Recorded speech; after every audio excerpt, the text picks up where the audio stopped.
The castle loomed over the dense forest, its crumbling walls and towering spires casting long shadows under the fading light of dusk.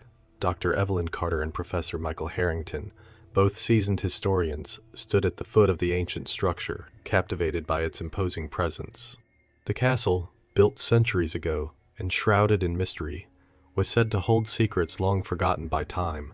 Evelyn adjusted her glasses, peering up at the darkened windows that seemed to stare back at her. "This place is incredible," she murmured. "Imagine what we might find inside." Michael, always the skeptic, shrugged.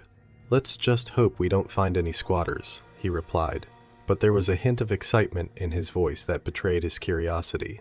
They pushed open the heavy wooden doors, which groaned in protest, and stepped into the grand hall. Dust motes danced in the beams of their flashlights, revealing the opulence that once graced the now decaying interior. The air was thick with the scent of damp stone and decay, and their footsteps echoed ominously in the vast, empty space. "Look at this place," Evelyn whispered, her voice barely more than a breath. "It's like stepping back in time." They made their way through the castle, documenting their findings. As they ventured deeper, the temperature seemed to drop, and an unsettling feeling began to creep over them. The castle was eerily silent, save for the occasional sound of dripping water echoing through the halls. In one of the lower chambers, they discovered a large, ornately carved door, partially hidden behind a tapestry. Michael pushed it open, and they were greeted by a sight that made their blood run cold. The room was circular, with walls lined with shelves filled with ancient tomes and scrolls. In the center stood a massive hourglass, its sand slowly trickling from the upper chamber to the lower one. "This must be the castle's library," Evelyn said, her voice trembling with awe. "And look at that hourglass. It's magnificent." Michael approached the hourglass, his eyes fixed on the intricate designs etched into the glass. "It's definitely old, but there's something strange about it," he said. He reached out to touch it, but the moment his fingers brushed the glass, a sudden jolt of electricity shot through him, and he yanked his hand back. "What was that?" Evelyn asked, rushing to his side. "I don't know," Michael replied, shaking his head, but it felt like I was shocked. Ignoring the strange occurrence, they continued to explore the library, sifting through the ancient texts. As they delved deeper into the castle's history, they stumbled upon a dusty, leather-bound book that seemed to radiate a dark energy.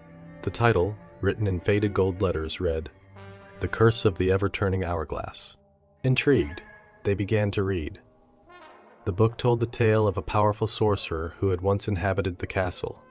In a bid to achieve immortality, he had crafted a cursed hourglass that would trap the soul of anyone who touched it in an endless loop of time. The curse had claimed countless victims over the centuries, each one doomed to relive the same moments over and over again, never escaping. As they read, the castle seemed to come alive around them. Shadows moved in the corners of their vision, and a low, almost inaudible whisper filled the air. The temperature dropped further, and the feeling of being watched intensified. "I think we should leave," Evelyn said, her voice quivering. "This place isn't right." But before they could make their way back to the main hall, the door slammed shut with a deafening bang, and the hourglass in the center of the room began to glow with an eerie blue light. The sand within it started to flow faster, and the room seemed to spin around them. Panic set in as they tried to force the door open, but it wouldn't budge. The whispers grew louder, forming unintelligible words that seemed to seep into their minds. The air grew heavy, making it hard to breathe. "What's happening?" Michael shouted, his voice barely audible over the cacophony of whispers. "We're trapped," Evelyn cried. "The curse. It's real." As the hourglass continued to glow, the walls of the library began to dissolve, and they found themselves standing in the grand hall once again. But something was different. The air was no longer filled with the scent of decay, and the torches on the wall burned brightly, casting a warm, flickering light. They looked around in confusion, trying to make sense of what had happened. The castle seemed alive, bustling with activity. Servants moved about, attending to their duties, and the sound of laughter and conversation filled the air.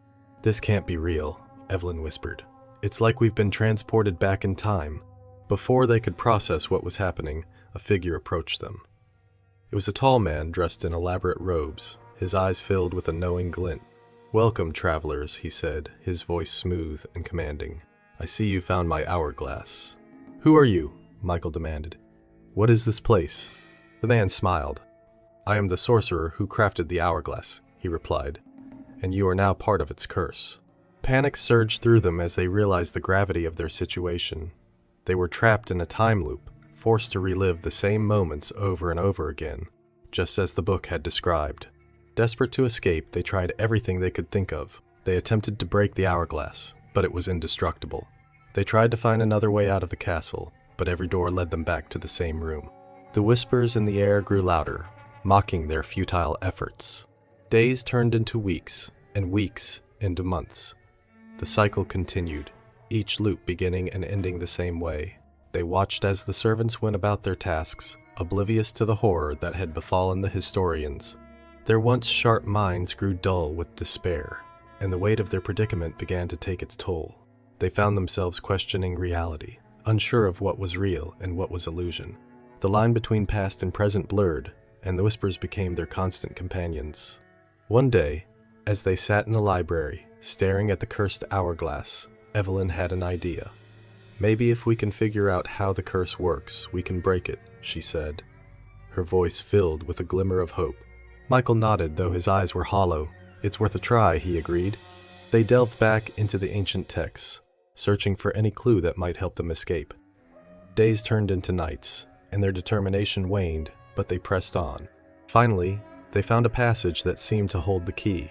It spoke of a ritual that could reverse the curse, but it required a sacrifice. One of them would have to offer their soul to the hourglass, becoming its new guardian, while the other would be freed. Evelyn and Michael exchanged a long, sorrowful look. They both knew what had to be done, but the decision was heart-wrenching. "I'll do it," Evelyn said quietly. "You have a family, Michael. You need to get back to them." Michael shook his head, tears welling in his eyes. "I can't let you do that," he whispered. "We'll find another way." But deep down, they both knew there was no other way. The ritual was their only hope. With heavy hearts, they prepared for the ritual. Evelyn stood before the hourglass, her hands trembling. "Goodbye, Michael," she said, her voice breaking. "Tell my family I love them."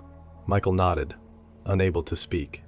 He watched as Evelyn recited the incantation, her voice growing stronger with each word.